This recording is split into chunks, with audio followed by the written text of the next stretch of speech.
नमस्कार, जय महाकाल। स्वागत है आपका हमारे चैनल ज्ञान के अमोल मोती में। मैं संजय शर्मा आपका हार्दिक स्वागत करता हूं हमारे चैनल ज्ञान के अनमोल मोती में। मित्रों, आज मैं आपको पान के पत्ते के संबंध में एक बहुत ही विशेष जानकारी देने वाला हूं। मित्रों, हमने पान के पत्ते को कई बार खाया होगा, पान के पत्ते का प्रयोग पूजा पाठ में किया होगा, परंतु हमने कभी ये नहीं सोचा कि पान के पत्ते को ही पूजा पाठ में क्यों प्रयोग किया जाता है या खाया जाता है।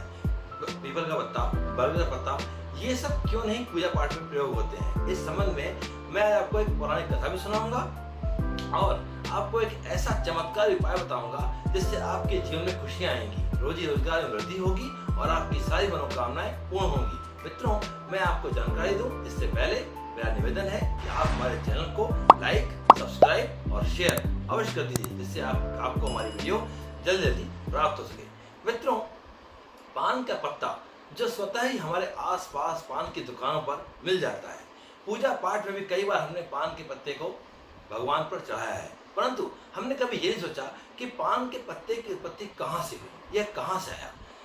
समुद्र मंथन के समय जब अमृत निकला तो देवताओं ने अमृत कलश को दैत्यों से छुपाने के लिए उसे एक ऐसे खंबे के पीछे छुपा दिया जहां पर ऐरावत हाथी बंधा हुआ था।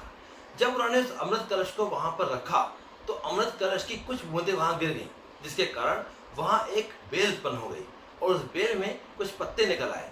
ऐरावत हाथी ने उन पत्तों को खा लिया और वो बड़ा ही मस्त रहने लगा। देवराज इंद्र जब वहां से निकले तो उन्होंने ऐरावत हाथी को बहुत प्रसन्न देखा और उससे पूछा कि तुमने क्या खाया है जिससे तुम बहुत प्रसन्न हो गए हो।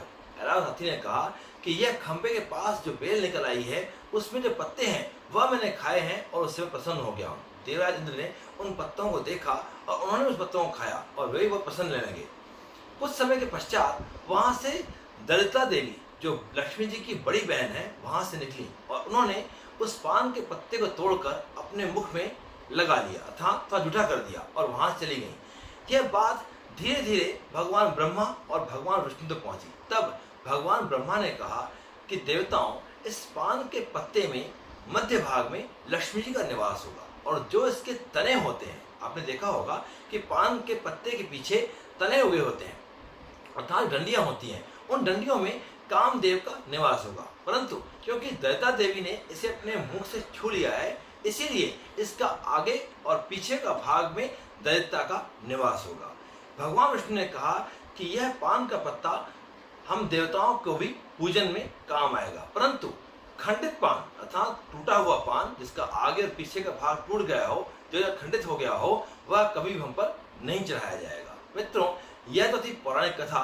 हमने जाना कि पान के पत्ते की उत्पत्ति किस प्रकार से हुई। अब हम जानेंगे वह उपाय जिससे हमारे जीवन में खुशहाली आएगी, मनोकामनाएं पूर्ण होंगी और रोजी रोजगार की प्राप्ति होगी। मित्रों, इस कलयुग में सबसे जल्दी प्रसन्न होने वाले भगवान एक तो भगवान शिव हैं और दूसरे भगवान हनुमान हैं, जिन्हें इस संसार में सबसे शीघ्र प्रसन्न होने वाला भी कहा जाता है। यदि हम प्रेम भाव से, भक्ति भाव से हनुमान जी की आराधना करें और उन्हें कुछ भी अर्पण कर दें तो वे प्रसन्न होकर हमारी समस्त मनोकामनाओं को पूर्ण कर देते हैं। मित्रों, आज हम आपको एक ऐसा चमत्कारी उपाय बताएंगे जिससे करने के बाद आपके जीवन में खुशहाली और आपकी समस्त मनोकामनाएं पूर्ण होंगी। मित्रों, करना यह है कि मंगलवार के दिन हनुमान जी के मंदिर जाकर उन्हें पान अर्पित करना है, अर्थात पान का बीड़ा जिसमें सुमन कतरी, नारियल का बूरा, गुलकंद, इलायची, मीठे पदार्थ हो, परंतु उसमें कत्था, चूना और तंबाकू न हो, क्योंकि ये सब चीजें हनुमान जी को अप्रिय हैं।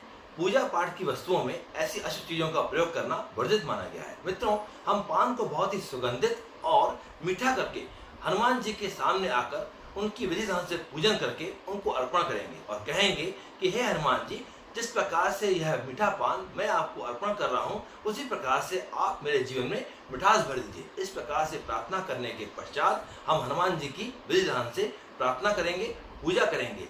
5 मंगलवार इस प्रकार करने से हमारे जीवन में खुशहाली आएगी, मनोकामनाएं पूर्ण होंगी और मेरी कामना है कि जिनको रोजगार प्राप्त नहीं हो रहा है उनको रोजगार भी प्राप्त होगा। मित्रों, पान के पत्ते के संबंध में मैं आपको एक और अनुभूत प्रयोग बता रहा हूँ।